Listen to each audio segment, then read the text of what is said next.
আমার জীবনে comfort food মানে আমি এটাই বুঝি।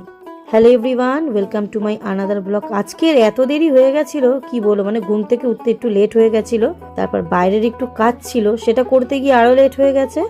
চটজলদি যেটা মাথায় আসে সেটা হচ্ছে আমার এই ফুড, যেটা ভীষণই খুবই তাড়াতাড়ি চটজলদি হয়ে যায়।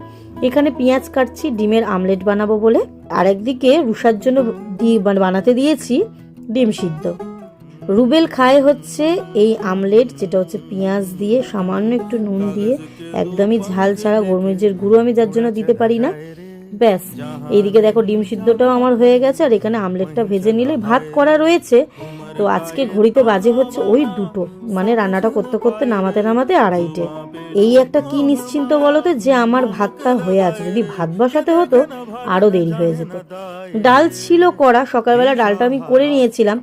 ডালটা আজকের খাবে না বলেছে, আজকে বলেছে আলু সিদ্ধও খাবো না, আলু ভাজাও খাবো না, প্লেন ডিম দিয়ে ভাত দেবে, একদম শুকনো শুকনো খাবো আজ। তাই দেখো, আর ওগুলোর কিছুই আর ওই জন্য সেজন্য আর লাগিয়েও নি। এই যে আমি বাটারটা নিয়ে এসেছি, বাটারটা দিয়ে গরম ভাতে এটার সাথে আর কি লাগে বলো, একদম অমৃত। আর সাথে পেঁয়াজ আর কাঁচা লঙ্কা, এই দুই ভাই বোনকে খাইয়ে আমি যাব এবার খেতে। তো আজকের এই ছোট্ট ডেলি ব্লগটা তোমাদের কেমন লাগলো অবশ্যই আমাকে কমেন্ট করে জানিও। একটা কমেন্ট করলে আমার কিন্তু ভীষণ ভালো লাগবে। টাটা।